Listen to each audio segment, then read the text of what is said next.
dirahmati Allah Subhanahu wa taala, Nabi Shallallahu alaihi wasallam pernah menyampaikan sebuah nasihat.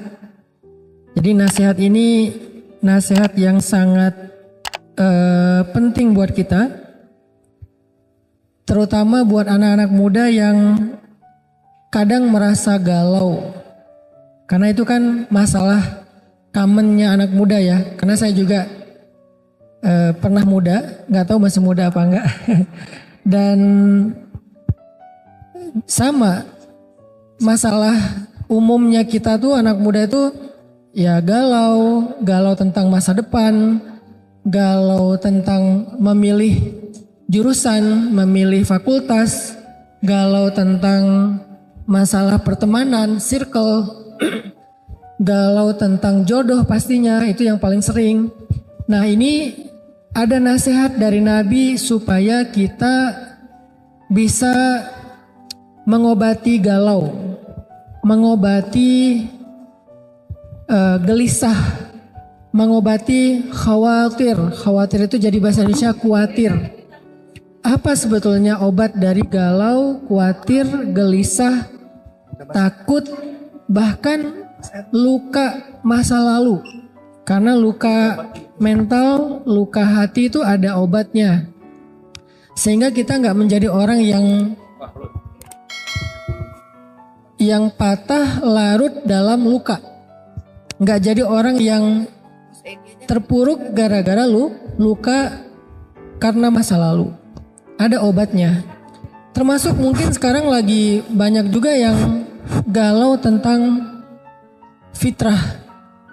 Kayak ada yang kenapa ya saya diciptakan sebagai perempuan padahal saya pengen jadi laki-laki misalnya. Kenapa ya saya diciptakan jadi laki-laki padahal saya pengen jadi perempuan. Kayaknya lebih asik deh jadi perempuan. Saya pernah nanganin ya, lebih tepatnya istri saya ya, pernah nanganin pasien mental kita yang dia itu udah sekitar 3 tahun jadi perempuan. Padahal dia laki-laki banget. Udah 3 tahun jadi perempuan, hampir operasi karena dia pengen sekarang tuh totally fisiknya perempuan, pengennya. Kalau kemarin baru akhlaknya, perilakunya yang perempuan, tapi fisiknya belum. Kemarin awal 2023 dia udah pengen operasi biar fisiknya jadi perempuan.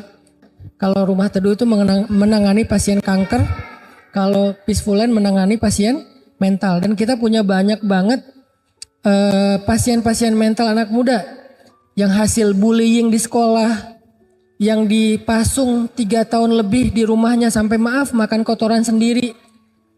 Kadang dianggap orang yang ODGJ, padahal bukan ODGJ, dia cuman mental.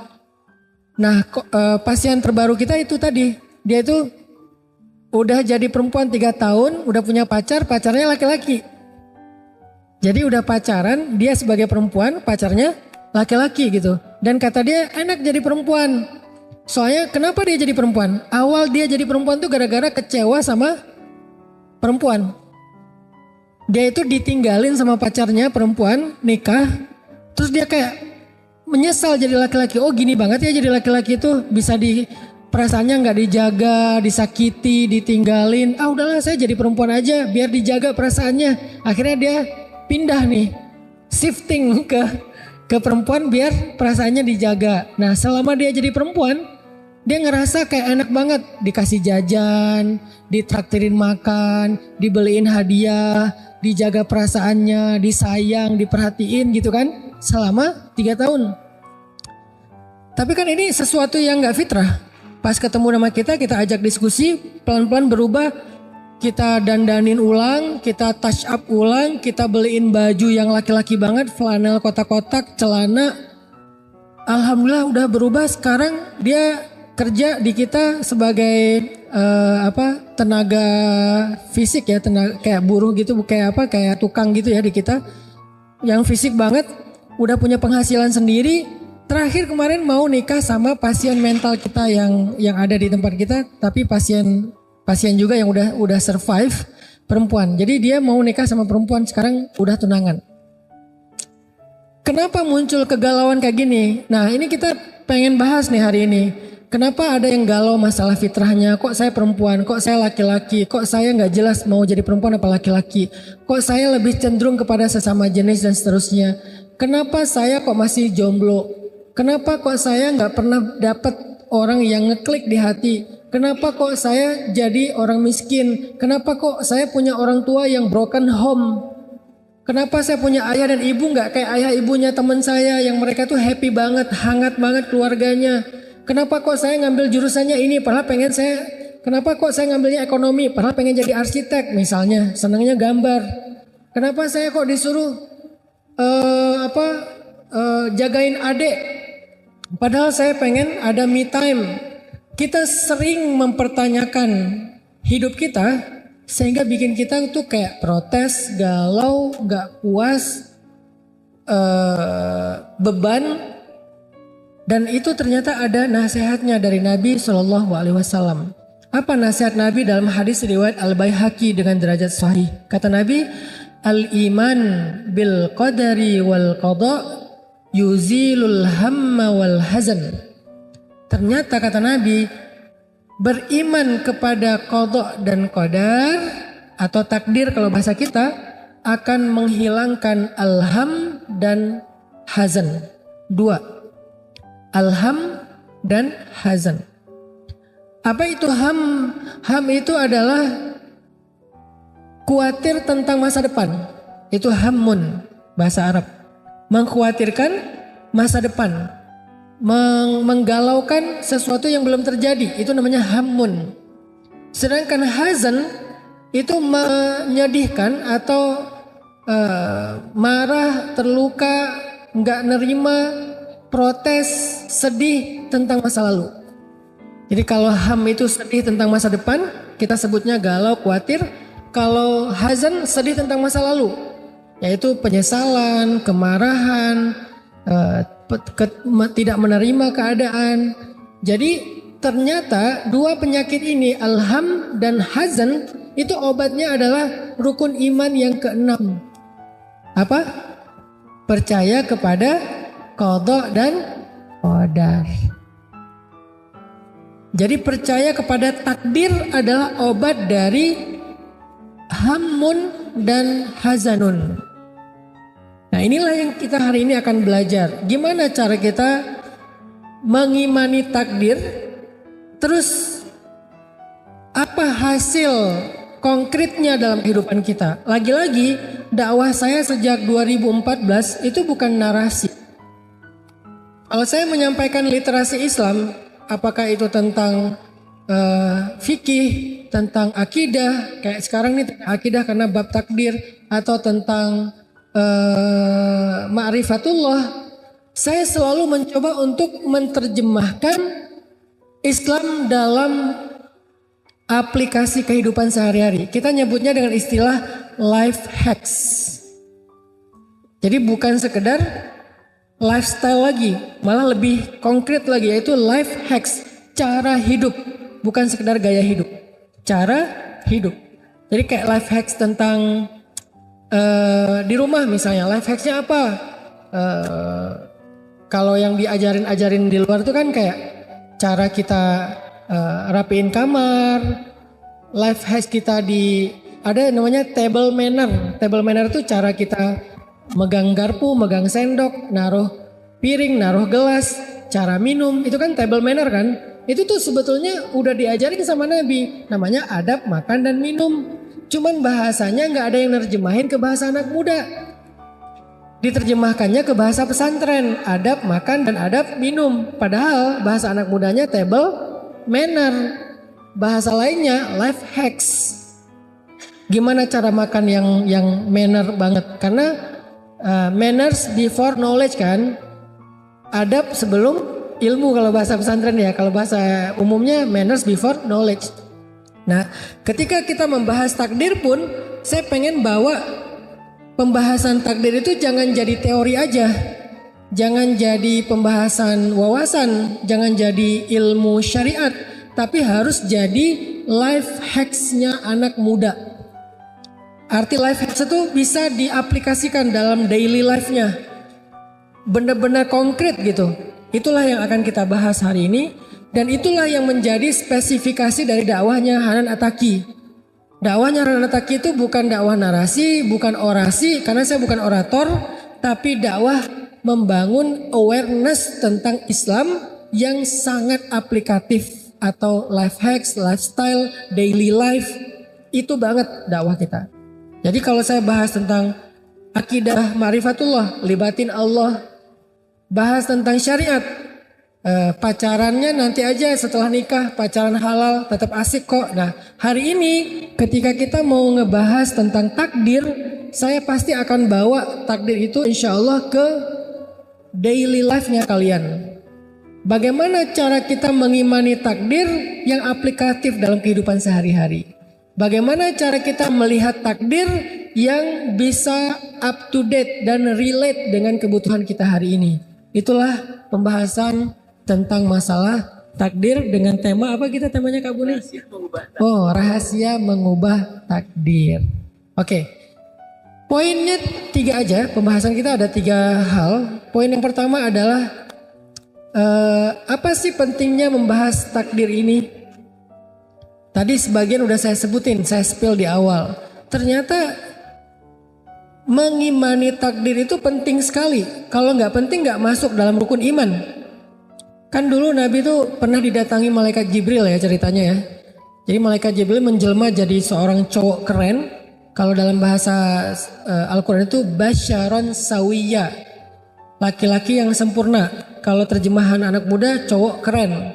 Jadi ideal banget cowoknya. Lebih daripada Jungkook lah. Kan ini standar cowok keren ya. Ini lebih daripada Jungkook, walaupun Jungkook keren sih. Ini lebih dari itu gitu. Jadi ada cowok keren datang kepada Nabi. Kenapa saya bilang cowok keren? Itu bukan kata saya, kata Umar. Karena Umar awalnya nggak tahu kalau itu Jibril. Dia taunya itu laki-laki yang sempurna.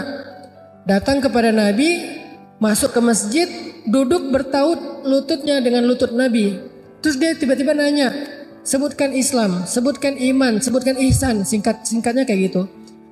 Akhirnya Nabi menyebut rukun Islam, menyebut rukun iman, kemudian menyebut tentang tasawuf atau ihsan kalau bahasa hadisnya. Salah satu di antara rukun iman yang disebutkan sama Nabi itu, kan ini jadi hadis usuluddin. Dasarnya agama itu hadis ini. Sehingga hadis ini dikenal dengan istilah ummul hadis. Jadi kalau Quran itu ada namanya Ummul Quran, apa Ummul Quran? Al-Fatihah. Kalau hadis juga ada ibunya hadis yaitu Ummul Hadis. Ummul Hadis itu hadis Jibril yang tadi. Tentang Islam, tentang iman, tentang ihsan. Berarti 3 hal yang dibahas. 1 masalah syariat, yang kedua masalah akidah, yang ketiga masalah tasawuf. Jadi Islam itu terbagi kepada 3 hal pokok. Akidah, fikih, tasawuf. Jadi kalau ada orang yang mengatakan tasawuf itu bukan bagian dari Islam, berarti dia nggak ngerti hadis Jibril. Karena itu hadis terkenal sekali ya. Semua orang ngerti tentang hadis ini. Cuman dulu bahasanya bukan tasawuf, dulu namanya ihsan. Sama aja kayak Islam. Dulu namanya Islam, sekarang namanya fikih. Dulu namanya iman, sekarang namanya akidah. Jadi hanya perubahan nama doang. Tapi secara substansi sama. Iman, akidah. Islam, fikih. Ihsan, tasawuf. Jadi dia dinamakan secara lebih kontekstual karena ada kebutuhan itu. Nah, dalam pembahasan rukun iman, ternyata salah satu di antara rukun iman itu selain percaya kepada Allah, percaya kepada malaikat, percaya kepada kitab, percaya kepada nabi dan seterusnya, percaya kepada qada dan qadar. Apa maksudnya? Gak mungkin kita disuruh percaya kepada sesuatu itu yang gak relate dengan kehidupan kita, itu gak mungkin. Gak mungkin kita disuruh percaya kepada sesuatu gak penting, gak mungkin. Karena rukun iman ini sifatnya fardu ain, semua orang harus dan harus utuh, gak boleh gak boleh dipisah-pisah. Secara parsial tuh gak boleh. Kalau rukun Islam boleh dipisah-pisah, misalnya zakat ya. Kalau kita nggak mampu ya nggak berzakat. Puasa, kalau kita nggak mampu ya berarti fidyah. Kalau nggak mampu qada. Apalagi haji, kalau nggak mampu haji ya nggak perlu berhaji. Jadi rukun Islam itu kalau nggak dilaksanakan dengan alasan yang uzur syar'i masih boleh.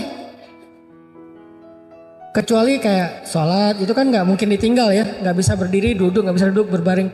Tapi ada yang bisa ditinggal kayak puasa, dia nggak bisa mengqadha karena sakitnya menaun, berarti dia bayar fidyah. Kan itu bukan puasa, itu kan gantinya puasa kan. Gitu juga dengan zakat, dia emang orang fakir miskin, nggak ada kewajiban berzakat, ya udah dia nggak bayar zakat mal. Haji, dia emang nggak punya kemampuan untuk berhaji, ya udah umroh aja belum, apalagi haji misalnya. Umroh kan lebih ringan, biayanya lebih ringan, waktunya lebih fleksibel, itu aja dia nggak sanggup, apalagi haji. Ya udah, berarti dia nggak ada kewajiban haji, karena bagi yang mampu. Berarti dia cuma bisa syahadat sama sholat, yang lain nggak bisa. Boleh, sah Islamnya, sah Islamnya. Tapi kalau iman nggak boleh. Saya percaya pada Allah aja deh. Kalau malaikat tergantung malaikatnya dulu. Kalau malaikat Israel saya nggak percaya karena takut gitu kan. Kalau malaikat Mungkar Nakir malas ditanya-tanya melulu di dalam kubur. Kalau malaikat Malik saya takut juga, penjaga neraka. Kalau saya senangnya Jibril, Mikail, Ridwan ya. Kenapa? Mikail kan bawa rezeki, bawa jodoh gitu. Kalau Jibril bawa wahyu. Jibril aja saya agak males sih. Karena setiap dia turun bawa perintah, bawa larangan. Itu tuh Yahudi banget tuh. Karena orang Yahudi gak suka sama malaikat Jibril. Makanya gak ada orang Yahudi yang anaknya dikasih nama Gabriel. Rata-rata nama anak mereka itu Michael. Dan direkam oleh Al-Quran. Yang memusuhi Jibril berarti memusuhi Allah, kata Allah kan. Kenapa? Mereka tuh gak suka sama Gabriel. Soalnya Gabriel setiap turun bawa perintah. Mereka kan gak suka diperintah-perintahin. Mereka pengen bebas. Mereka sukanya sama malaikat Mikail. Yang setiap turun bawa rezeki. Dan gak boleh dipisah-pisah malaikat itu. Begitu juga para nabi. Saya mah senangnya sama ngefansnya sama Nabi Sulaiman. Karena dia kayak sakti gitu. Saya ngefansnya sama Nabi Musa karena dia kuat. Saya ngefansnya sama Nabi Yusuf karena dia ganteng. Gak bisa. Semua nabi itu harus kita yakini, kita imani, gak boleh dipisah-pisah. Walaupun kita umat Nabi Muhammad, kita berimannya kepada semua nabi dan rasul. Cuman mengikuti ajaran Nabi Muhammad, tapi mengimani semua nabi dan rasul. Iman tuh gak bisa dipisah-pisah. Begitu juga kitab. Saya mah Quran aja. Enggak, kita Quran juga, ya Taurat juga, ya Injil juga sebelum dirubah. Tapi mengikuti ajaran Al-Quran yang penggenap, penyempurna ajaran yang lain. Tapi kita meyakini bahwa Taurat itu kitab Allah, Injil itu firman Allah. Cuman yang menyempurnakannya Al-Quran, gak bisa dipisah. Al-Quran pun gitu, gak boleh. Ini ayat poligami saya gak mau, gak bisa. Wah ini ayat riba saya gak mau, bagi laki-laki senangnya riba biar cepat bisnisnya. Gak bisa. Jadi ayat ya semuanya dari mulai Bismillahirrahmanirrahim Al-Fatihah sampai minal jinnati wan nas an-nas, nggak ada satupun huruf yang boleh kita abaikan atau kita tolak. Kayaknya saya lam mim aja deh, alifnya enggak. Jadi pas baca Al-Baqarah lam mim, loh kok lam mim? Soalnya aku malas dengan alif. Kenapa kok malas dengan alif? Mantan aku namanya Alif misalnya ya. Nggak bisa, semua huruf sama, diyakini semuanya. Jadi satu huruf aja kita tolak dalam keyakinan, berarti kita ditolak imannya. Iman tuh kayak gitu teman-teman. Makanya, tapi Ustadz boleh nggak kita misalnya belum mampu mengamalkan, itu masuknya ke Islam bukan iman. Misalnya nih, bab riba. Kita harus ada keyakinan bahwa ya riba itu emang nggak boleh, harus yakin itu. Tapi kalau belum mampu berarti imannya benar, Islamnya belum sempurna gitu aja. Belum mampu mengamalkan.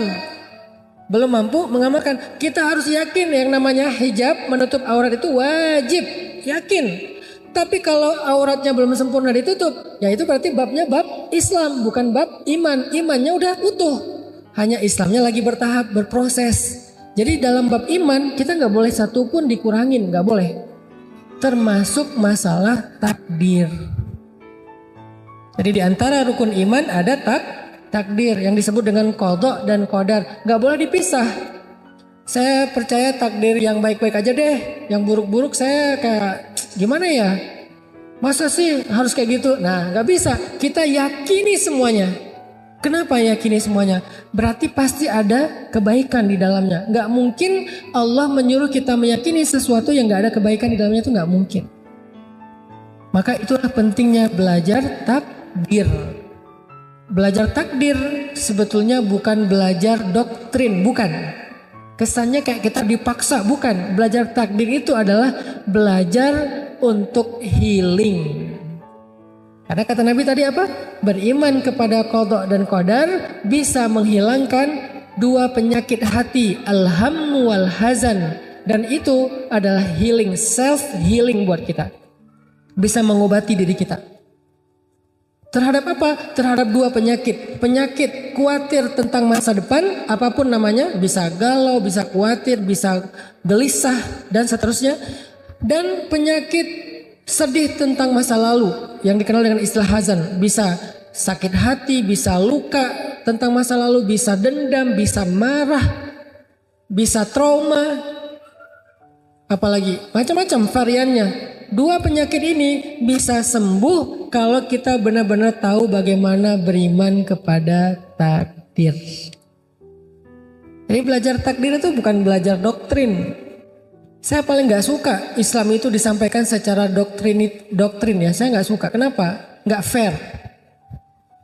Sehingga kita gak siap dengan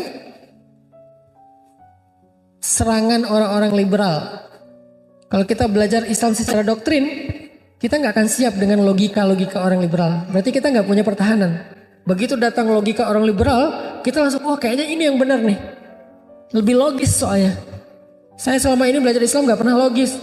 Dipaksa aja sama orang tua saya, ya udah saya nurut. Tapi sekarang saya kan udah dewasa, saya bisa berpikir sendiri. Yang dijajalin adalah pemikiran liberalisme, sekularisasi. Akhirnya kita ya terpengaruh.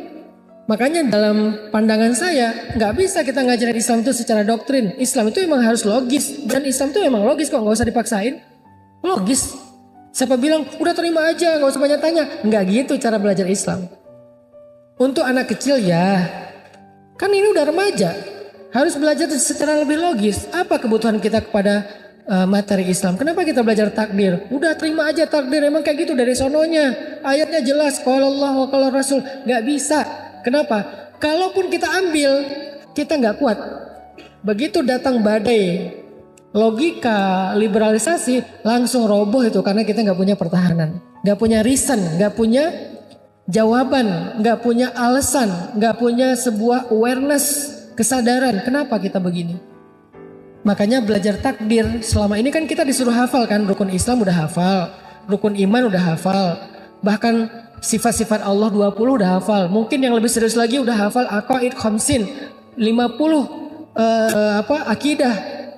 Sifat Allah yang wajib, sifat Allah yang mustahil, sifat Allah yang jaiz, sifat Nabi yang wajib, sifat Nabi yang mustahil, sifat Nabi yang jaiz. Kita udah hafal aqaid 50. Tapi tahu nggak apa maksudnya? Terus ngerti nggak aplikasinya dalam kehidupan kita apa? Kalau cuma hafalan itu bukan pertahanan, itu adalah sebuah bahan. Kalau kita nggak tahu cara ngeraciknya, bahan itu tetap mentah. Makanya hari ini kita akan bahas dari sekian banyak materi Islam, satu aja, yaitu tentang beriman kepada takdir. Apa relevansinya dalam kehidupan kita? Ternyata beriman kepada takdir itu obat hati. Ternyata beriman kepada takdir itu adalah self healing. Ternyata beriman kepada takdir itu adalah awareness yang paling tinggi. Kalau kita nggak belajar takdir, kita nggak punya awareness tentang diri kita. Tentang self awareness tuh nggak muncul. Kita nggak, apa saya tuh apa ya? Kenapa ya? Hidup saya ini apa ya? Kenapa ya? Nggak tahu. Sehingga nggak punya self awareness. Kalau nggak punya self awareness, kita tuh mudah dipengaruhi. Jadi belajar takdir itu yang Allah udah terapkan udah Allah rumuskan dalam rukun iman, emang penting sekali. Jadi belajar rukun iman itu yang penting, selain percaya kepada Allah dan seterusnya, itu semuanya penting. Salah satunya ya tadi kebutuhan anak muda adalah self healing, self awareness, self improvement, supaya akhirnya kita bisa tumbuh dengan pertumbuhan yang baik sebagaimana Sayyidah Maryam. Sayyidah Maryam itu salah satu contoh takdir loh. Kan ayah ibunya berharap punya anak laki-laki kan. Terus tiba-tiba pas lahir, karena dulu nggak bisa di USG ya. Pas lahir perempuan. Aku melahirkan anak perempuan dan tidaklah sama laki-laki dengan perempuan, kan gitu ayatnya. Terus Maryam gimana tumbuhnya? Jadi anak laki-laki? Enggak, dia tumbuh sebagai perempuan. Fa'ambataha nabatan hasan, dan dia tumbuh dengan pertumbuhan yang sangat baik sebagai perempuan. Dan dia eksis sebagai perempuan. Yang tadinya diharapkan laki-laki yang kayak gitu, ternyata perempuan juga bisa. Tapi nggak merubah takdirnya sebagai perempuan. Nah itu namanya self awareness, self improvement, ketika dia bisa ngerti yang namanya takdir, fitrah. Kemudian bagaimana cara Sayyidah Maryam menerima takdir tiba-tiba hamil tapi nggak punya suami? Ini lebih berat loh. Kalau kita mungkin cuman belum ketemu suami ya. Kalau Maryam nggak punya suami tapi hamil. Bukan hamil di luar nikah, bukan. Hamil nggak punya suami, itu beda ya. Kalau hamil di luar nikah ada laki-lakinya, cuman belum nikah. Kalau ini hamil nggak punya suami, nggak punya laki-laki, tiba-tiba hamil aja gitu. Dan hidup di tengah masyarakat yang sangat toksik. Toksik banget tuh masyarakatnya. Masyarakat apa? Bani Israel. Kita mungkin toksiknya cuman segeng lah. Toksiknya mungkin cuman segrup WA. Toksiknya cuman di kantor. Ini toksiknya satu kota toksik. Coba bayangin. Semuanya senang ngebully. Bani Israel itu senang ngebully banget. Jangankan Sayyidah Maryam, para nabi aja dibully. Para nabi dibunuh, para nabi dimusuhi, para nabi disiksa. Sayyidina Yahya, Sayyidina Zakaria kan dibunuh. Berarti kan ini masyarakat benar-benar toksik banget nih. Energi negatifnya tuh udah total gitu. Bayangin Sayyidah Maryam ditakdirkan punya anak, nggak punya suami, hidup di tengah masyarakat toksik. Sampai Sayyidah Maryam pernah bilang, ya laitani mittu qabla hada wa kuntu nasyam mansiya. Aduhai seandainya aku mati aja. Sampai ngomong gitu coba. Seandainya aku mati aja dan aku tidak pernah dikenal oleh siapapun dan aku dilupakan. Kenapa Sayyidah Maryam ngomong kayak gini? Saking Sayyidah Maryam takut dibully. Kebayang nanti akan gimana dibully tuh. Ketahuan beliau hamil gak punya suami, apalagi setelah melahirkan gak ada suami. Itu bakalan jadi trending topik, viral banget dan dibully di mana-mana. Sehingga Sayyidah Maryam mengatakan, ya laitani mitu qabla hadza, seandainya aku mati aja sebelum kejadian ini. Wa kuntu nasyam mansiya, aku dilupakan, aku nggak ada yang kenal, aku nggak diceritakan, nggak dibahas. Bagaimana cara Sayyidah Maryam self healing, survive dengan kondisi yang sangat berat seperti ini? Itu juga kita alami. Bagaimana Sayyidina Yusuf bisa survive dengan ujian yang juga berat. Ditakdirkan punya kakak-kakak yang dengki sama beliau. Terus beliau dilemparkan ke dalam sumur. Ditakdirkan ketemu sama musafir. Bukan ketemu sama ayahnya. Ayahnya nyari malamnya. Nyari gak ketemu. Dia ditemukan oleh siapa? Sama musafir. Musafir membawanya kemana? Membawanya ke Mesir dari Palestina. Di Mesir tinggal di sebuah rumah pejabat. Yang perempuannya memfitnah beliau, narik baju beliau sampai sobek, lalu beliau masuk penjara. Itu kan semuanya adalah ketentuan Allah kan? Gimana cara Nabi Yusuf bisa survive, bertahan, nggak putus asa, nggak terluka, nggak nyerah, sampai akhirnya beliau sukses menjadi orang yang eksis, baik eksis dari sisi karir maupun eksis dari sisi pribadinya, artinya sebagai anaknya Nabi Yakub, sebagai adiknya dari kakak-kakak beliau. Gimana cara beliau eksis? Semua itu pembahasan tentang takdir. Gimana Nabi Musa bisa menerima takdir beliau lahir di tahun gak boleh lahir anak laki-laki? Kenapa kita gak pernah mendengar cerita Nabi Harun dihanyutkan ke sungai Nil? Kan Nabi Harun kakaknya Nabi Musa. Berarti kondisinya sama di Mesir. Karena Harun lahir di tahun boleh melahirkan anak laki-laki. Karena diselang-seling, 1 tahun boleh, 1 tahun nggak boleh. Tahun ganjil boleh lahir anak laki-laki, tahun genap nggak boleh lahir anak laki-laki. Harun lahir di tahun ganjil, aman, nggak ada cerita Harun dihanyutkan. Musa lahir di tahun genap, nggak boleh lahir anak laki-laki, sehingga dihanyutkan. Ini kan takdir. Kenapa sih nggak ditunda beberapa bulan lah biar lahirnya di tahun ganjil gitu, sehingga nggak ada adegan hanyut segala macam. Kenapa sih Allah mentakdirkannya harus hanyut? Kenapa nggak dibawa lari aja, dibawa hijrah aja ke negeri yang lain sama ibunya? Kenapa malah disuruh hanyutkan ke Sungai Nil? Udah dihanyutkan, kenapa takdirnya malah masuk ke selokan yang membawanya ke istana Firaun? Bukankah mau dihindari dari Firaun, kok malah ke sana, ke rumahnya Firaun? Kenapa nggak hanyutnya ke Sudan? Kan Mesir Sudan Sungai Nil tuh. Kenapa nggak hanyutnya ke negeri yang lain yang jauh? Dan banyak lagi pertanyaan-pertanyaan takdir. Tapi pada masa itu mereka tidak mempertanyakan takdir, teman-teman. Kok bisa? Kok bisa mereka beriman? Beriman itu lebih tinggi daripada sekedar percaya ya. Karena beriman itu bukan hanya menerima takdir, tapi percaya takdir itu yang terbaik udah. Ini tingkat yang keren sih. Kalau cuma percaya, oke lah, saya percaya takdir itu ketentuan Allah, oke. Nerima lebih tinggi lagi daripada percaya. Saya nerima kok, udah nggak ada pilihan. Itu tingkatan di atas percaya. Lebih tinggi lagi beriman. Saya yakin takdir itu emang udah yang terbaik. Jadi 3 tingkatan tuh. Percaya takdir, menerima takdir, meyakini takdir. Dan dalam rukun iman bukan percaya, bukan menerima, tapi yakin, beriman. Ini kalau mau dibedah teman-teman. Berarti ada di level kita menganggap takdir itu sebagai anugerah. Kita menganggap takdir itu sebagai kebaikan. Kita merasa beruntung karena takdir kita. Itulah tingkatan orang yang beriman yang paling tinggi. Beriman kepada takdir. Beruntung saya begini. Alhamdulillah saya begini. Alhamdulillah saya begitu. Alhamdulillah suami saya ini. Kalau orang yang percaya takdir, saya percaya suami saya itu adalah takdir saya. Tapi ya udahlah. Ini percaya. Saya terima kok suami saya sebagai takdir karena gak ada pilihan. Ini menerima. Tapi suami saya itu emang yang terbaik dalam hidup saya. Itu beriman. Beda ya. Begitu juga laki-laki. Saya gimana ya? Emang udah takdir Allah istri saya itu. Itu namanya percaya. Tapi masih ngegerutu gitu. Masih masih komplain ya. Masih komplain. Ya gimana lagi ya? Ya emang udah takdir Allah. Saya percaya kok itu memang udah ketentuan dari Allah, gimana lagi? Dia masih komplain. Tingkatan di atasnya. Ya udahlah, terima aja. Memang udah gitu takdir saya.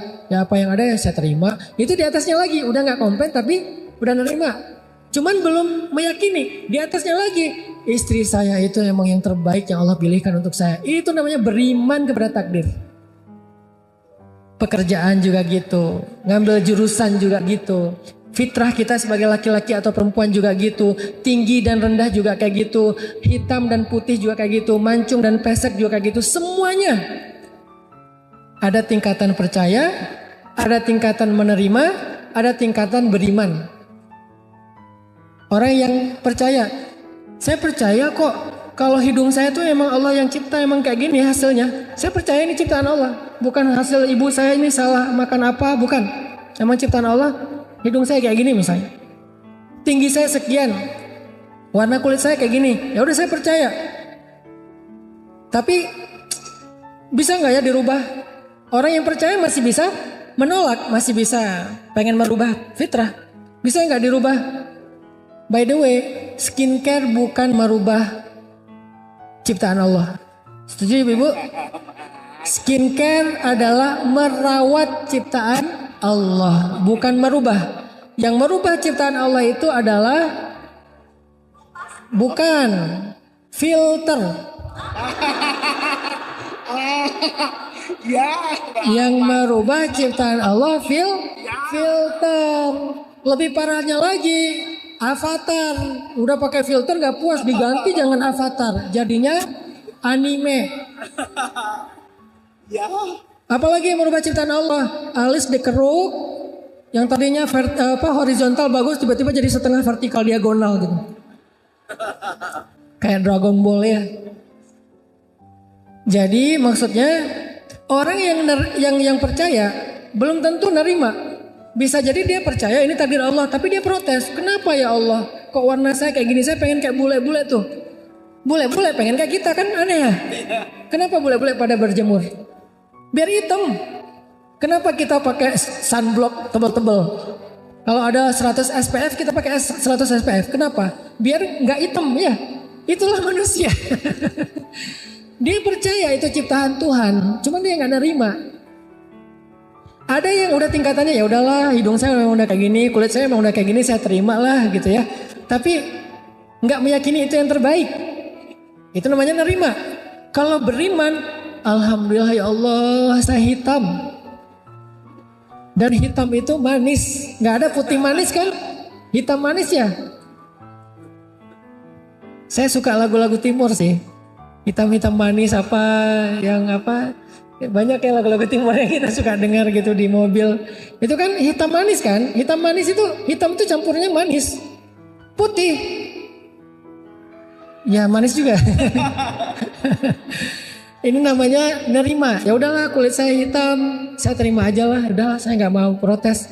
Tapi orang yang beriman, alhamdulillah kulit saya hitam. Alhamdulillah rambut saya keriting. Alhamdulillah ayah saya ini. Alhamdulillah ibu saya ini. Alhamdulillah pasangan saya ini. Alhamdulillah anak saya ini. Alhamdulillah pekerjaan saya ini. Alhamdulillah. Dia alhamdulillah terus. Itu namanya beriman kepada takdir.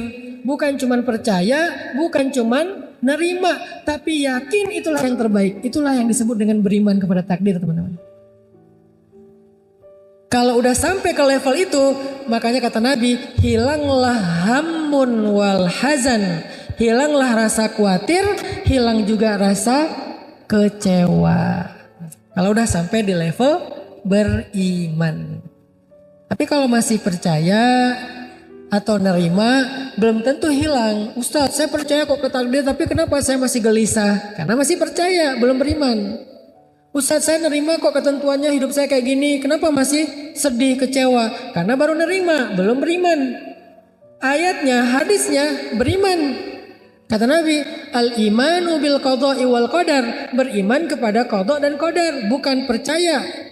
Bukan nerima, tapi beriman. Meyakini inilah yang terbaik. Meyakini inilah yang terbaik. Terus kenapa kok judulnya merubah takdir? Nanti kita bahas. Karena merubah takdir kesannya kayak gak nerima ya. Pengen dirubah aja, boleh gak Ustadz? Saya kembali masuk ke mesin waktu, kembali ke masa lalu, gak jadi nikah sama orang ini. Misalnya, boleh nggak saya cari yang lain aja, saya nyesel nikah sama dia. Ini kan berarti dia percaya tapi nggak nerima. Sehingga dia pengen merubah. Apakah itu maksud dari judul merubah takdir? Nah, nanti kita bahas. Makanya satu-satu ya, bahas takdir ini angle-nya beda sama yang teman-teman biasa dengar kan. Biasanya kan dengar takdir itu ya udah. Kalau nggak masuknya kadang kalau pembahasan versi orang liberal ya. Karena masuknya kalau nggak ke Jabariyah ya Qadariyah. Bahaya banget tuh. Kalau nggak Qadariyah, Jabariyah. Qadariyah itu apa? Hidup kita itu kita yang tentukan. Kita punya pilihan, kita punya kehendak, kita yang menentukan baik buruknya. Semuanya itu believe in yourself. Agak materialistis dan liberal. Nggak percaya kepada ketentuan Allah. Kita tuh harus mengandalkan diri kita sendiri. Kita nggak bisa ngandalin orang lain. Kita nggak bisa berharap ke siapa-siapa. Kita lah yang menentukan masa depan. Kita yang berusaha menjada wajada. Ini jadinya ke arah apa? Qadariyah. Sehingga nggak ada peran Tuhan di situ. Kalau nggak ada peran Tuhan, ya udah nggak usah berdoa. Nanti muncul pertanyaan yang agak nakalnya apa? Ngapain sih rajin-rajin sholat? Emang kalau udah rajin sholat hidup kamu berubah? Gitu. Itu Qadariyah banget tuh. Warnanya warna Qadariyah. Emang kalau kamu udah rajin ngaji, hidup kamu bakal bahagia? Bukankah hidup itu tergantung kita? Itu tuh Qadariyah banget. Cuman istilahnya bukan Qadariyah sekarang. Istilahnya apa? Believe in yourself. Sebetulnya ini adalah awareness dengan warna Qadariyah. Aliran sesat yang ada di zaman dahulu. Dulu aliran sesat akidah tuh banyak. Ada Khawarij, ada Syiah, ada Mu'tazilah, ada Qadariyah, ada Jabariyah. Yang belajar sejarah akidah tahulah. Banyak banget, lebih daripada 100 aliran. Yang kemudian diluruskan lagi sama Ahlus Sunnah wal Jamaah yang inisiatornya adalah Abu Hasan Al-Asy'ari sama Abu Mansur Al-Maturidi. Kita mengenalnya dengan istilah akidah Ahlus Sunnah wal Jamaah atau akidah Asy'ariyah.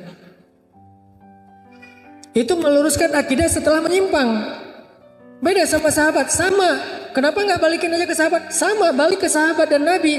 Cuman karena penggagasnya adalah Abu Hasan Al-Asy'ari dikenal dengan istilah nama akidah Asy'ariyah.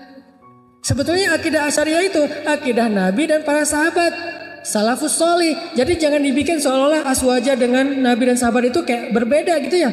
Sehingga kita kembali aja kepada Nabi dan sahabat. Asy'ari mah belum tentu benar. Asy'ari itu memurnikan akidah setelah menyimpang. Di tahun kedua Hijriah, di abad kedua Hijriah terjadi penyimpangan akidah. Tadi ada Qadariyah, ada Jabariyah, ada banyak varian, Mu'tazilah juga. Sehingga karena menyimpangnya luar biasa, datanglah Abu Hasan Al-Asy'ari untuk meluruskan kembali, mengembalikan, mentajdid, memperbaharui seperti akidahnya Nabi dan sahabat. Maka sejak saat itu dikenal dengan istilah Ahlus Sunnah wal Jamaah atau akidah Asy'ariyah. Jadi bukan aliran baru, itu bukan. Itu fitnah. Kalau mengatakan Asy'ariyah itu adalah aliran baru, itu fitnah. Balik lagi ke cerita takdir.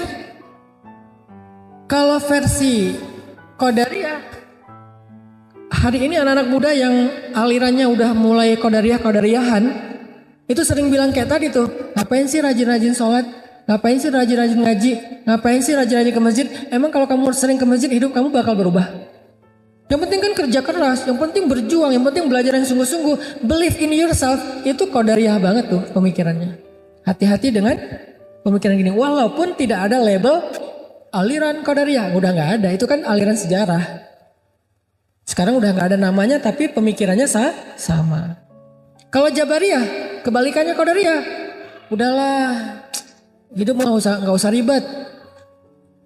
Semuanya udah ditakdirkan di sono. Kita nggak punya peran apa-apa. Kita nggak punya pilihan. Kita nggak punya kehendak. Kita mah gimana takdirnya aja. Kalau takdirnya masuk neraka ya udah masuk neraka. Walaupun kamu rajin sholat. Kalau takdirnya masuk surga ya masuk surga. Walaupun kamu mabuk-mabukan. Jadi kamu mabuk-mabuk aja. Nanti kalau emang takdirnya masuk surga, masuk kok ke surga. Kalimat yang paling sering kita dengar apa kalimatnya?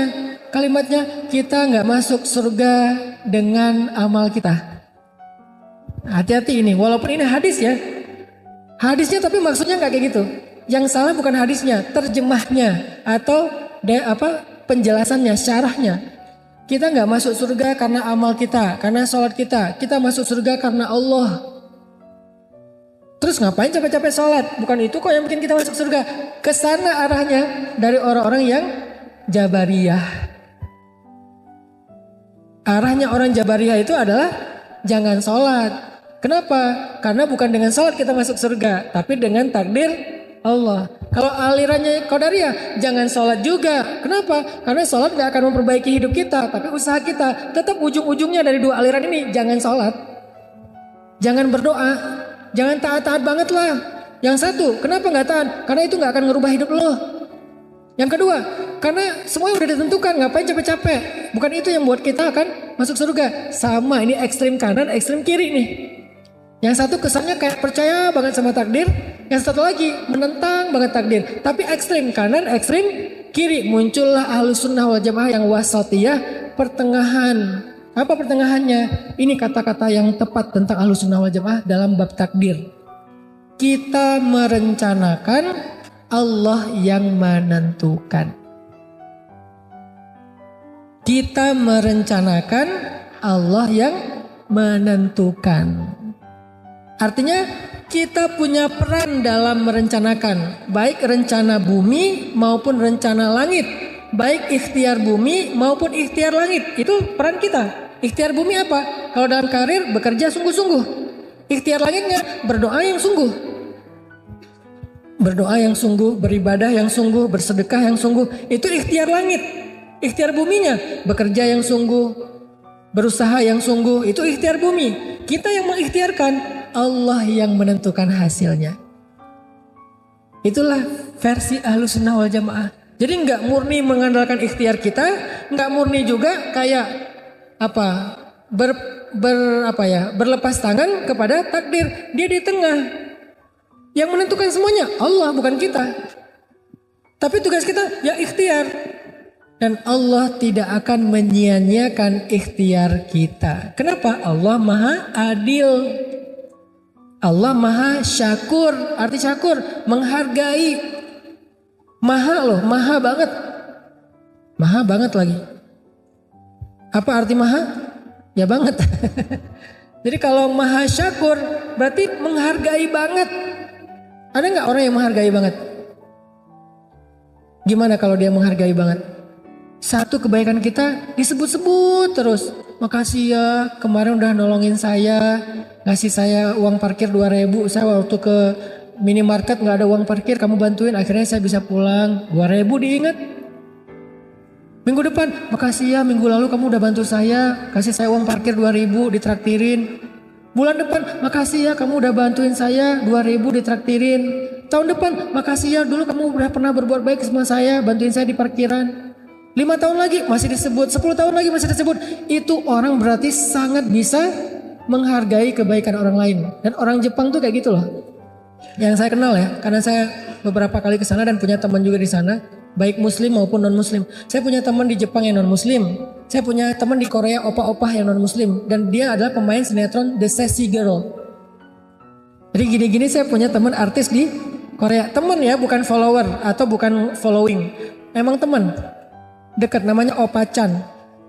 Dia non muslim, tapi alhamdulillah. Jadi teman saya yang opa Korea itu, yang kemarin saya pas ke sana, dia baru pertama dia tahu Islam tuh pas ketemu. Karena sebelumnya dia kayak nggak respect gitu sama Islam, soalnya dia dianggap tuh kayak kaku atau apa. Pas ketemu saya karena dianggap kayak ini Islam kok main ya, kok entertain, jadi akrab.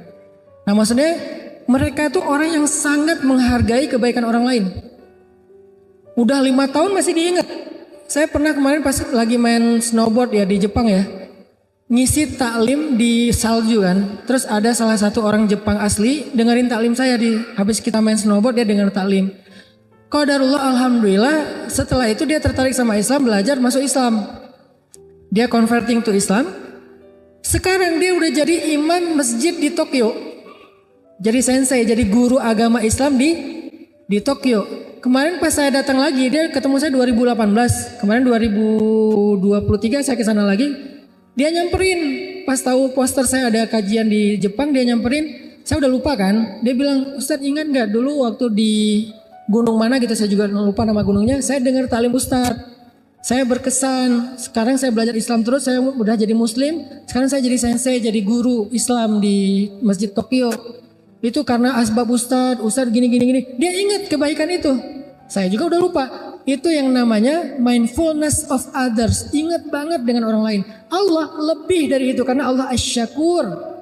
Jadi kalau manusia aja ada yang ingat kebaikan kita bertahun-tahun, Allah udah pasti lebih. Sehingga gak mungkin takdir Allah itu dalam rangka menzolimi kita. Takdir Allah dalam rangka menyia-nyiakan amal kita. Anni la udhi'u amala amilin minkum min dzakarin wa unsa. Aku tuh gak pernah nyanyain amal kalian, baik laki-laki maupun perempuan, kata Allah. Semuanya ada balasannya. Walaupun mithqala dzarrah, walaupun sekecil butiran padi, Allah menghargai itu. Makanya dalam bahasa kita tadi, kita merencanakan, Allah yang menentukan. Tetapi Allah pasti menentukan yang terbaik buat kita. Itu yang dimaksud dengan beriman kepada takdir. Jadi beda sekali antara percaya takdir dengan beriman takdir. Apa bedanya? Percaya takdir cuman tahu ya ini saya diciptakan sebagai laki-laki, itu Allah yang ciptakan. Percaya saya. Tapi belum tentu menerima. Tapi kenapa ya kok laki-laki, kan saya pengen jadi perempuan. Kalau mau kayak gitu, saya tuh lebih bisa mempertanyakan, suara saya ini udah cocok nih. Saya paling sebel kalau nelpon operator tuh. Halo, ada yang bisa dibantu Bu? Bu, saya berewokan, saya bilang. Kalau mau mempertanyakan, artinya percaya takdir itu cuman percaya bahwa itu adalah ketentuan Allah, tapi belum tentu nerima. Di atas percaya, nerima. Ya udah deh, saya terima aja. Suami saya kayak gitu, emang udah takdir dari Allah. Istri saya kayak gitu, emang takdir dari Allah. Saya jomblo, emang takdir dari Allah. Saya masuk fakultas ini salah jurusan, emang takdir dari Allah. Saya terima aja lah, udah saya jalanin aja. Itu baru nerima. Tingkatan di atas percaya. Yang paling keren itu beriman. Inilah yang terbaik. Kita percaya, yakin bahwa inilah yang terbaik. Oh, suami ini, inilah yang terbaik untuk saya. Istri yang ini, inilah yang terbaik untuk saya. Harta segini, inilah yang terbaik untuk saya. Karirnya begini, inilah yang terbaik. Itu baru disebut dengan beriman kepada takdir. Lebih tinggi dari percaya, lebih tinggi dari nerima. Meyakini itu yang terbaik. Baru muncul hadis al-imanu bil qada' wal qadar yuzilul hamma wal hazan. Beriman, meyakini takdir itu yang terbaik akan menghilangkan rasa khawatir tentang masa depan dan juga rasa menyesal atau sedih tentang masa lalu. Itu healing buat anak muda. Itu self healing. Itu self awareness. Barulah dengan itu kalian bisa self improvement, mengembangkan diri kalian. Gak bisa kalian self improvement dengan memprotes takdir. Gak bisa kalian self improvement masih dengan mempertanyakan kenapa harus begini. Gak bisa. Saya pulang dari Mesir, beres kuliah di Mesir, saya pulang ke rumah ke kampung istri saya di Jawa Timur. Di Jawa Timur 6 bulan baru istri saya diundang untuk ngajar bahasa Arab di Bandung karena istri saya juga di Mesir. Dia ngajar di Bandung. Pas saya sampai di Bandung awal-awal, kita tinggal tuh di rumah tempat pembuangan sampah. Karena kita nggak sanggup ngontrak rumah ya, jadi kita tinggal di sebelah pembuangan sampah. Kak Buni tahu banget lokasinya, itu masih kumuh sampai sekarang. Kalau saya mempertanyakan takdir, saya waktu itu mungkin akan bertanya kenapa kayak gini. Kenapa saya saking miskinnya pernah makan sampah loh. Nasi yang dibuang orang, karena saya lapar banget 3 hari nggak makan, saya cari nasi bekas buangan orang yang masih layak dimakan, saya makan. Kenapa harus kayak gitu? Kalau mau mempertanyakan takdir, nggak nerima. Walaupun saya percaya itu dari Allah, tapi pertanyaannya kenapa? Kan itu berarti belum nerima ya, baru percaya ya. Tapi karena saya beriman, nggak mungkin sia-sia, nggak mungkin ini buruk. Pasti ada kebaikan di dalamnya. La'allahu khair. Bahasa kita, semoga ada hikmahnya kan gitu ya. Saya percaya banget itu. Wa asa an takrahu syai'an wa huwa khairul lakum. وعسى أن تحبوا شيئا وهو شر لكم والله يعلم وأنتم لا تعلمون. Bisa jadi kalian benci sesuatu padahal itu baik untuk kalian. Bisa jadi kalian menyukai sesuatu padahal itu buruk untuk kalian. Kok bisa gitu? Karena Allah lebih tahu sedangkan kalian enggak tahu. Jadi jangan sok tahu. Kalimat terakhir bukan ayat ya. Itu tafsir. Jangan dibilang mana ayatnya jangan sok tahu. Gak ada ayatnya. Kalimat terakhirnya cuma sampai Allah lebih tahu sedangkan kalian tidak tahu. Kesimpulannya jangan sok tahu. Udah ikut aja. Tapi ikhtiar. Jangan qadariyah yang mengandalkan ikhtiar tapi nggak percaya Allah. Jangan jabariyah yang pasrah-pasrah aja nggak mau ikhtiar. Jadilah ahlus sunnah wal jamaah di tengah-tengah. Kita ikhtiar, Allah yang menentukan. Kita percaya ketentuan Allah itu yang terbaik dan Allah menghargai ikhtiar kita. Jadi teman-teman, pas waktu itu saya percaya ini pasti ada kebaikan di dalamnya. Apa kebaikannya? Hari ini saya ngerti. Kalau saya waktu itu punya kerjaan ngajar di kampus atau ngajar di madrasah seperti istri saya, mungkin saya nggak akan pernah bikin dakwah tren anak muda, yaitu tren hijrah, nggak akan pernah. Karena saya udah fokus aja ngajar di akademis, dunia akademis, jadi nggak masuk ke dunia out of the boxnya anak muda gitu. Karena saya nggak ngajar di kampus, nggak di dunia akademik, saya harus muter otak nih, bikin apa nih? Saya mencoba untuk nerjemahin buku, ternyata nggak ada yang mau nyetak. Saya nulis buku, nggak ada yang mau nerbitin. Akhirnya karena nggak ada yang mau nerbitin buku saya terbitin sendiri. Jadilah saya pengusaha penerbitan dan percetakan. Udah alhamdulillah stabil, settle dengan usaha percetakan. Naik lagi saya bikin usaha jual beli pulsa. Waktu itu belum kayak sekarang ya, ada di mana-mana dulu masih susah. Saya punya 60 cabang jual beli pulsa di Bandung dalam hitungan bulan. Dari situ naik lagi jual beli mobil second karena saya hobi mobil, beli jual beli mau jual. Udah gitu naik lagi ke properti, main di properti. Dari mana? Dari awalnya karena nggak keterima ngajar di kampus, nggak keterima ngajar di madrasah. Soalnya pemikirannya agak beda orang ini satu. Jadi nggak kayak apa ya, nggak bisa, mungkin nggak bisa ikut yang mainstream, senangnya yang anti mainstream dan out of the box. Akhirnya karena alhamdulillah saya jadi programmer dakwah, nggak jadi ngajar aja, saya banyak bikin program. Saya bikin sekolah di Tuban, Jawa Timur. Sekarang jadi sekolah terbesar di Tuban, milik Bupati Tuban. Dulu belum jadi bupati, namanya Bina Anak Soleh. 6 bulan saya di sana, saya bikin sekolah. Sampai jadi wakil kepala sekolah, saya hijrah ke Bandung, bikin lagi program di Salman ITB, namanya Rumah Quran. Jadi program Rumah Quran. Sekarang saya bikin dakwah tren. Jadi bukan bikin pesantren, tapi menyebarkan pesan lewat tren. Makanya pelesetannya pesan_tren.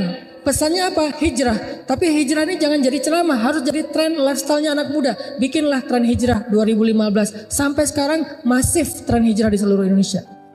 Dan gak boleh kita bikin cabang. Jadi pemuda hijrah gak ada cabang, cuman ada satu di Bandung. Kenapa? Karena yang besar itu gagasan, bukan yayasan.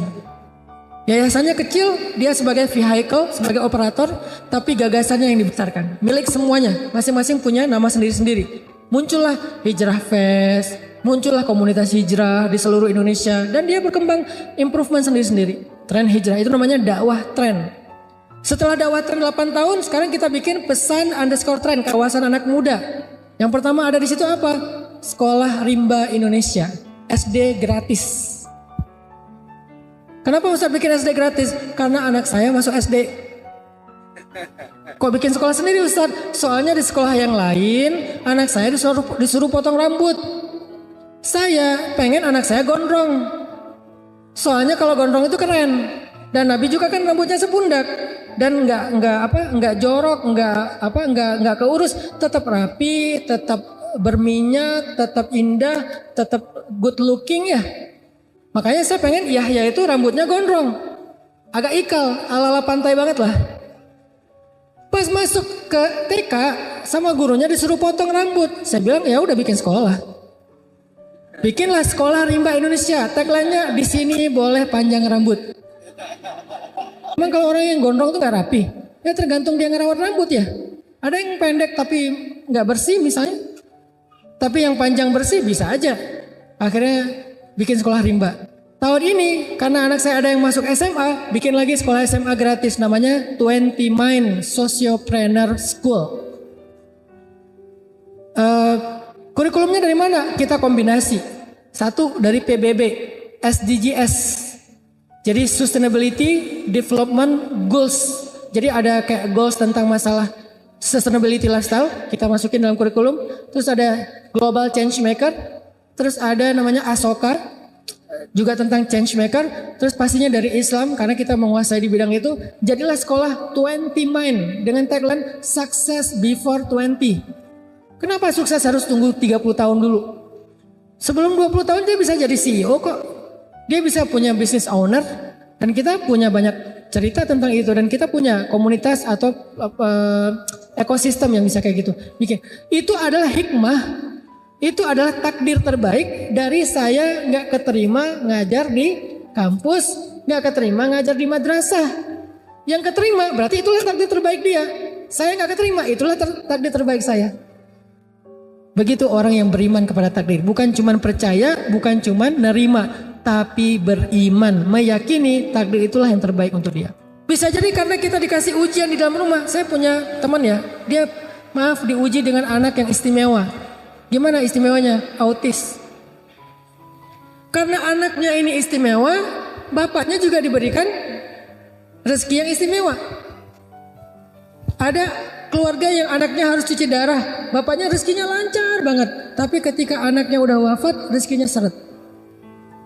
Jadi kesulitan biasanya datang membawa kemudahan. Makanya kalau ngelihat takdir sulit, jangan yang dilihat angle-nya sulit doang. Coba di switch, lihat angle yang lain. Apa kemudahan yang dia bawa? Pasti ada, nggak mungkin nggak ada. Kalau nggak ada berarti ayatnya salah dan nggak mungkin ayatnya salah. Bersama kesulitan ada kemudahan, bersama kesulitan ada kemudahan. Satu paket. Jadi kalau kita diuji dengan suami, mungkin kita diberkahi dengan anak. Diuji dengan anak, diberkahi dengan keluarga. Atau diuji dengan keluarga, diberkahi dengan teman. Diuji dengan teman, diberkahi dengan sahabat yang lain. Dan seterusnya. Gak pernah sendiri. Pasti berdua dengan kemudahan. Itu satu paket. Makanya beriman kepada qadha dan qadar, syarrihi wa khairihi. Yang buruk menurut kita ataupun yang baik. Karena dua-duanya, kalau yang baik ya berarti baik. Kalau yang buruk minimal membawa kebaikan. Makanya saya sering bilang quote-nya gini. Kalau pasangan kita bukanlah kebaikan dalam hidup kita, menurut kita nggak ada kebaikannya, maka sesungguhnya kebaikan hidup kita datang lewat dia. Yakinlah itu. Kalau pasangan kita, pekerjaan kita, nasib kita, keadaan kita bukanlah kebaikan menurut kita dalam hidup, maka yakinilah kebaikan datang melalui itu. Mungkin suami kita bukan kebaikan, Ustadz. Udah saya pikir-pikir tentang suami saya nggak ada kebaikannya. Kayaknya nggak mungkin sih. Tapi kalaupun ya kayak gitu, walaupun nggak mungkin ya. Kecuali suami kita Firaun kali ya. Kalau suami kita Firaun oke, nggak ada kebaikannya. Siapa yang kayak gitu? Ya Asia istri Firaun. Ada nggak kebaikan Firaun? Ada Ustadz, apa? Dia nggak poligami. Itu bukan kebaikan. Misalnya Firaun, sebutlah Firaun sebagai ujian bagi Asia. Kan gak ada kebaikan Firaun kan? Gak mungkin ada orang bilang, menurut saya Firaun itu baik juga sih. Sebetulnya Firaun itu kasihan ya. Ada yang kasihan sama Firaun? Ada yang ngefans sama Firaun? Dek namanya siapa? Firaun om. Loh kok namanya Firaun? Soalnya ayah aku ngefans banget sama Firaun. Gak ada ya? Mau orang Islam, mau orang Nasrani, mau orang Yahudi. Gak ada yang ngefans sama yang namanya Firaun. Lintas agama loh itu, musuh bersama itu. Saking gak ada kebaikannya Firaun. Kalau ada satu saja kebaikan Firaun, Allah udah kasih dia hidayah. Karena Allah gak akan menyanyiakannya ya. Karena gak ada sama sekali kebaikan Firaun, makanya gak dikasih hidayah. Makanya dia dibinasakan. Nah kok Asia dikasih suami yang gak ada kebaikan sedikit pun. Kalau Asia boleh bilang memang gak ada kebaikan pada suami saya. Kalau kita gak bisa sih. Memang suami kita Firaun. Suami saya, emang suami ibu siapa? Ustaz. Firaun bukan Firman. Ya tetap ada kebaikan. Kalaupun menurut kita nggak ada kebaikan, kayak Firaun misalnya, maka sesungguhnya kebaikan datang melalui Firaun. Apa kebaikannya Asia melalui Firaun? Dengan ujian Firaun, Asia bersabar, maka Allah berikan kebaikan yang sangat besar kepada Asia. Apa? Satu, Allah jadikan Asia itu satu dari 4 perempuan sempurna di muka bumi. Cuma ada 4. Asia, Sayyidah Maryam, Sayyidah Khadijah, Sayyidah Fatimah. Kok gak ada Aisyah? Aisyah itu perempuan istimewa. Beda kategori. Kalau yang ini istimewa, yang ini sempurna. Beda-beda. Semuanya juga baik, semuanya juga keren. Cuman beda istilah. Khadijah, Fatimah, Maryam, dan Asia perempuan sempurna. Allah sempurnakan dia justru karena kekurangan lewat suaminya. Satu. Kedua, apalagi kebaikan Asia yang sangat besar justru datang bersama kesulitan Firaun. Allah jaminkan Asia masuk surga. Bahkan Asia sudah bisa melihat surganya dibuka hijab ketika Asia masih di bumi. Masih di bumi bisa ngelihat surga. Sehingga wafatnya walaupun tersiksa dalam keadaan tersenyum. Kenapa kok malah tersiksa tapi tersenyum? Karena melihat surganya.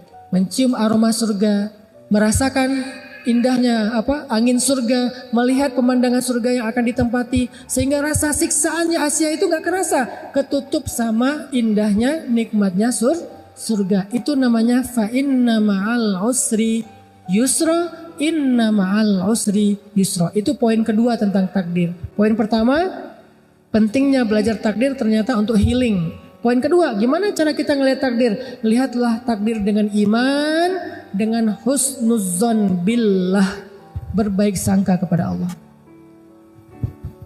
Nggak boleh kita ngelihat takdir seperti kacamata qadariyah bahwa semuanya kita yang tentukan, atau kacamata jabariyah bahwa semuanya udah diatur, kita mah nggak ada peran apa-apa, jadi nggak usah ngapa-ngapain. Tapi kita melihat takdir dengan iman dan husnuzon, yakin bahwa ini yang terbaik. Mau yang kita anggap buruk, apalagi yang kita anggap baik, itulah yang terbaik. Kalau yang kita anggap baik, ini udah paling terbaik, nggak ada yang lebih baik lagi dari ini untuk kita. Kalau yang kita anggap buruk, bersama dia ada kebaikan,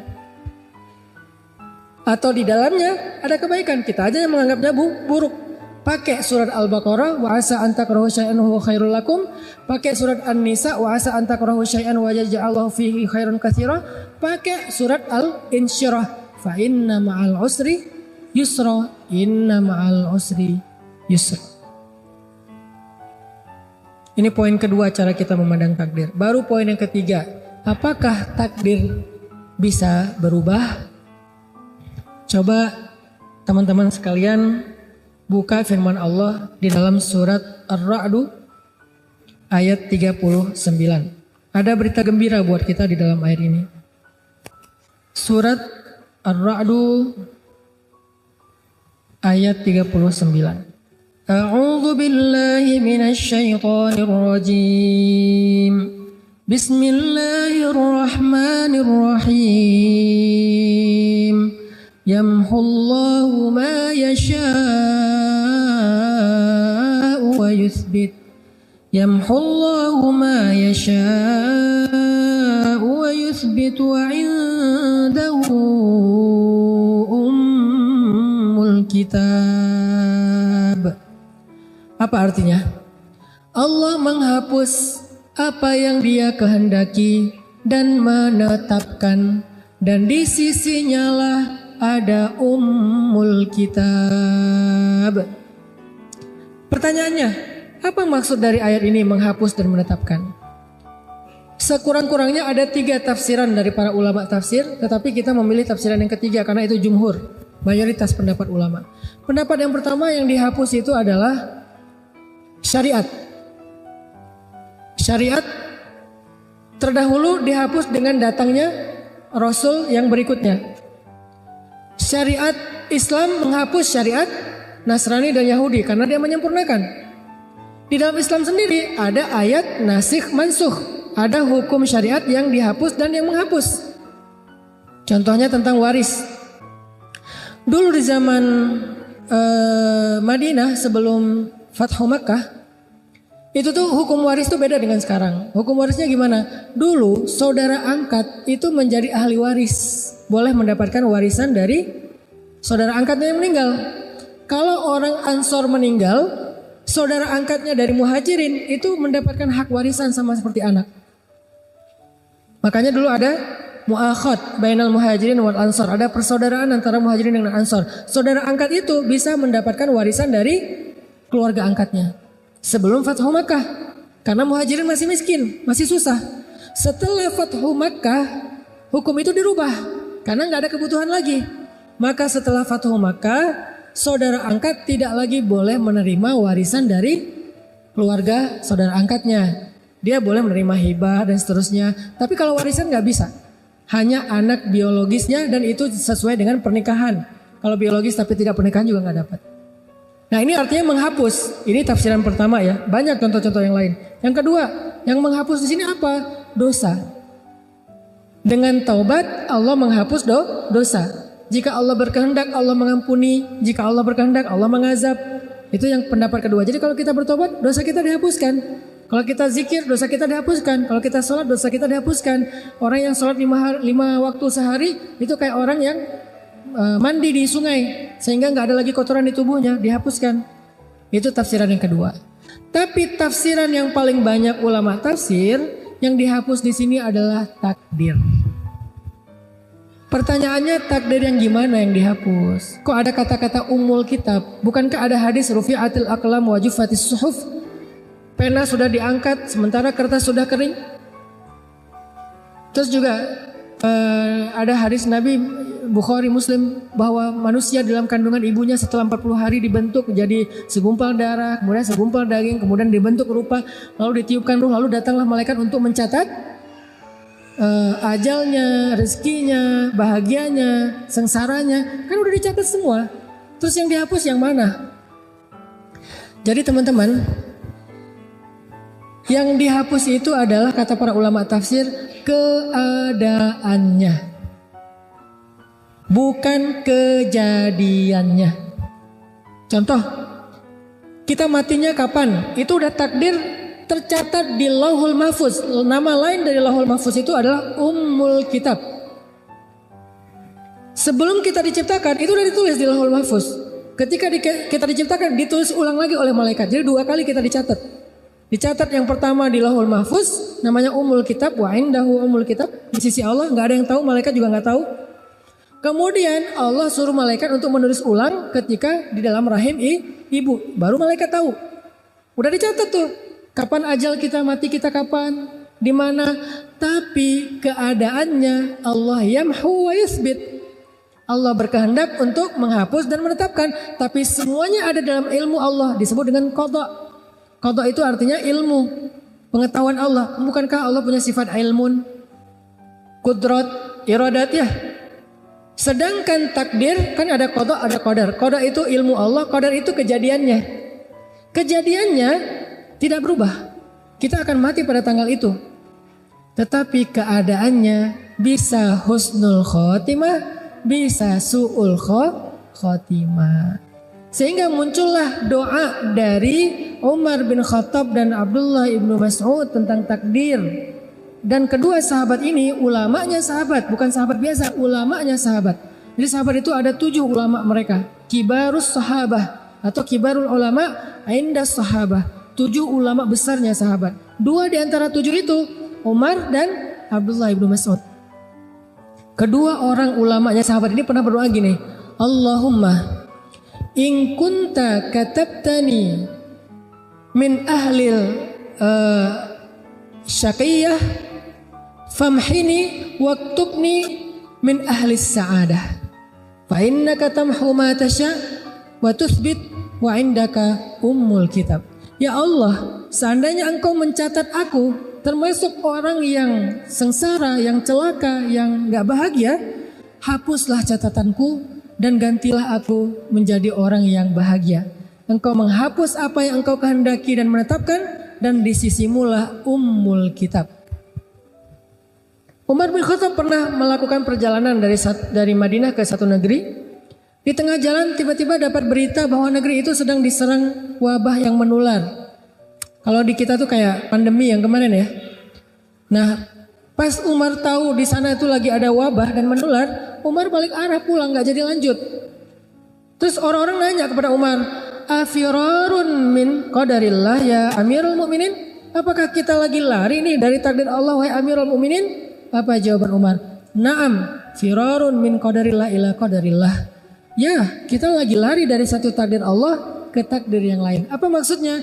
Kita lari berharap mendapatkan takdir yang baik, menghindar takdir yang buruk. Takdir yang maksud di sini apa? Keadaannya. Dan semua itu ada di dalam ilmu Allah. Semua itu tercatat di Lauhul Mahfuz. Makanya tugas kita berikhtiar, merencanakan, berharap, meminta kepada Allah. Allah yang mengubahnya. Iyasya yamhu wa iyasya yuthbit. Kalau Allah berkehendak ya Allah hapus, kalau Allah berkehendak ya Allah tetapkan. Tapi semuanya adalah ketentuan Allah dan Allah Maha Adil kepada hambanya.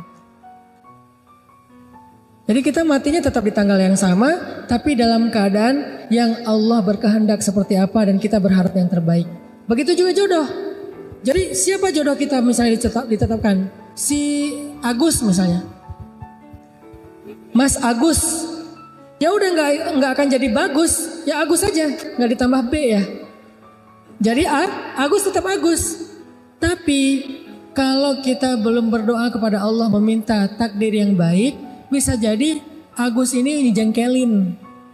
Bisa jadi kita dengan Agus ini nggak happy, ribut terus, panas terus keadaannya, nggak ada rasa, dingin. Tapi begitu kita ya Allah, jika engkau takdirkan aku dengan Agus ini ribut terus, hapuslah ya Allah, ganti dengan romantis. Tiba-tiba dia pulang kerja bawa bunga. Tiba-tiba dia nelpon, kamu udah makan belum? Lo kan hari ini puasa. Oh iya maaf. Tiba-tiba dia meluk kita, sayang sama kita, kata-katanya romantis. Tiba-tiba kita muncul rasa yang sangat besar kepada dia. Itu takdir Allah. Nah, kita minta kepada Allah yang terbaik. Orangnya nggak berubah, tapi keadaannya berubah. Anaknya nggak berubah, tapi kesolehannya berubah. Pekerjaannya nggak berubah, tapi keberkahan rezekinya berubah. Dan kita meyakini semua itu adalah yang terbaik di sisi Allah. Ada cerita, Nabi pernah cerita gini.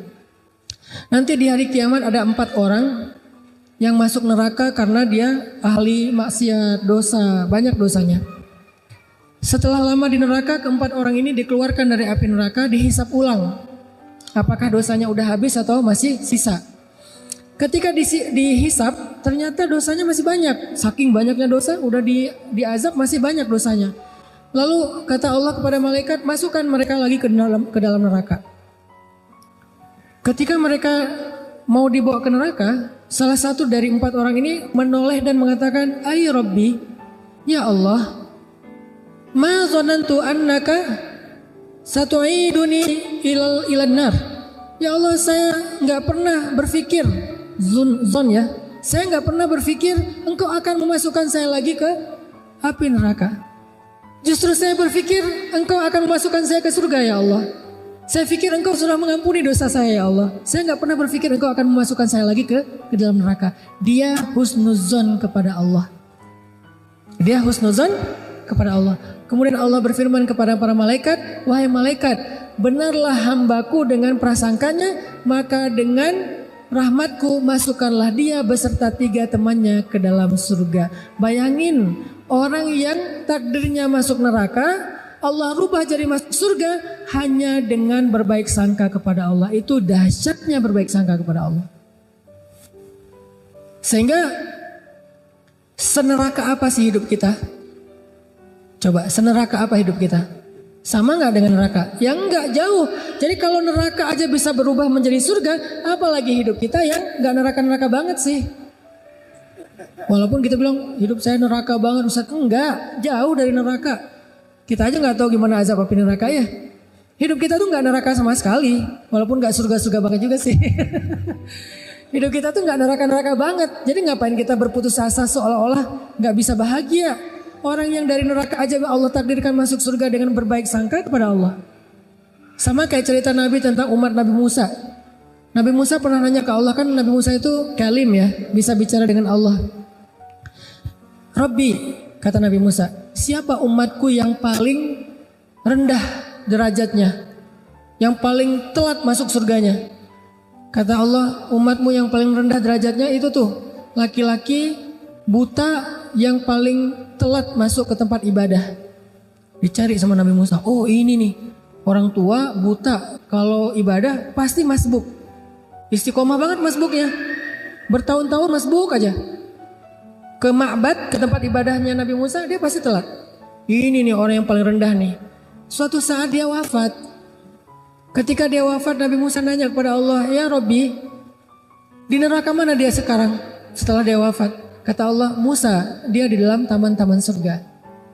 Kuburnya seperti taman surga. Nabi Musa heran, ya Rabbi, bukankah dia itu orang yang paling rendah, yang paling terakhir dapat nikmat surga? Kenapa kuburnya bukan jadi lubang neraka, apa malah jadi taman surga? Apa kebaikan dia ya Rabbi? Padahal dia orang yang paling rendah. Harusnya kami duluan yang masuk surga. Kenapa dia duluan? Maksudnya surga kubur ya. Lalu Allah menjawab Musa, suatu hari dia diajak jalan sama teman-temannya apa istilahnya tuh? Dituntun. Dia diajak jalan sama temannya, dituntun sampai ke sebuah taman yang sangat luas, indah, nikmat. Terus temannya bilang, taman ini luas banget ya, kata temannya. Terus dia bilang gini, enggak, sesungguhnya rahmat Allah lebih luas. Dia cuma ngomong gitu, berbaik sangka kepada Allah. Enggak, sesungguhnya rahmat Allah itulah yang paling luas. wahai Musa, benarlah hambaku, rahmatku luas, maka dengan rahmatku aku rubah takdirnya menjadi ahli surga. Sama kayak nenek di zaman Nabi Musa juga. Nabi Musa itu ceritanya banyak banget, baik dalam Al-Quran maupun di hadis. Kan di Al-Quran itu cerita yang paling panjang selain cerita Nabi Muhammad, Nabi Musa ya. Ada di banyak surat kan. Di dalam hadis juga Nabi pernah bercerita tentang nenek-nenek yang minta anak. Ya Nabi Allah, berdoalah kepada Allah supaya saya punya anak. Nabi Musa, ya Allah ini ada nenek-nenek yang minta anak. Kata Allah, Musa takdirnya dia gak akan punya anak. Nek maaf ya, Allah udah mentakdirkan nenek gak punya anak. Oh iya, pulang. Besok balik lagi, ya Nabi Allah, doakan kepada Allah saya punya anak. Kan udah kemarin, siapa tahu hari ini berubah. Ya Allah, nenek yang kemarin minta anak. Musa, takdirnya gak akan punya anak. Nek, kata saya juga, sabar ya gak akan punya anak. Walaupun dialognya gak gitu-gitu banget sih. Ini storytelling. Oh iya, pulang lagi. Lusa datang lagi. Nabi Musa doain saya punya anak. Kan udah kemarin. Ya siapa tahu hari ini berubah. Ya Allah, nenek yang kemarin takdirnya gak akan punya anak. Nek, sabar aja. Takdir nenek emang gak akan punya anak. Ya udahlah. Ya pulang. Gak balik-balik lama. Setelah sekian lama datang-datang bawa bayi. Nabi Musa. Tangannya gak gini sih. Nabi Musa. Nenek yang dulu iya. Ini siapa? Ini anak saya. Anak saya gimana maksudnya? Ya anak biologis saya. Nenek ini pakai bahasa biologis. Ilmiah banget.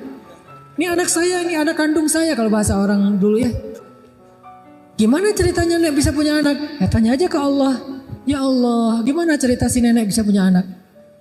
Allah bilang, setiap kali dia datang kepadaku berharap punya anak, aku jawab takdirnya gak akan punya anak. Dia pulang dengan mengatakan, Ya Rahim, irhamni. Ya Rahim, irhamni. Ya Allah, Ya Rahman, Ya Rahim, Maha Penyayang, kasihanilah saya. Wahai Maha Pengasih, kasihanilah saya. Wahai Maha Pengasih, kasihanilah saya. Engkau pasti kasihan sama saya. Engkau pasti gak tega sama saya. Berbaik sangka sama Allah. Besok datang lagi. Nabi Musa doain saya punya anak. Saya bilang dia gak akan punya anak. Ya Rahim, kasihanilah saya. Engkau pengasih kan? Pasti kasihan kan sama saya. Datang lagi. Bolak-balik, tapi terus berbaik sangka kepada Allah. Ini namanya ilhah.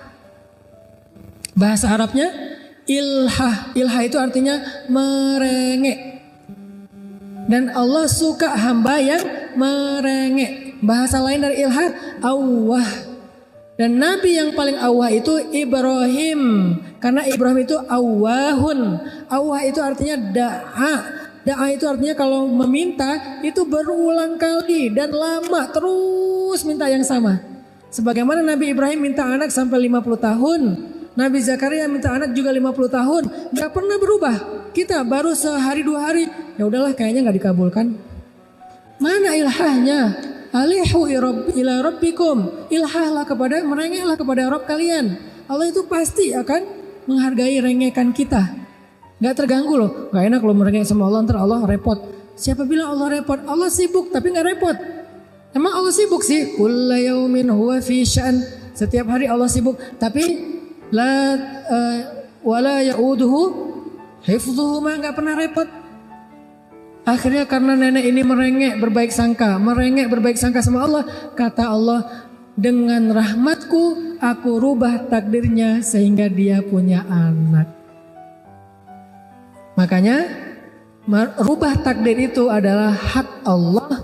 Tapi Allah maha adil, maha syakur. Sehingga Allah berfirman dalam hadis qudsi, wahai hamba-hambaku, sesungguhnya aku mengharamkan kepada diriku zalim, maka janganlah kalian berlaku zalim kepada sesama kalian.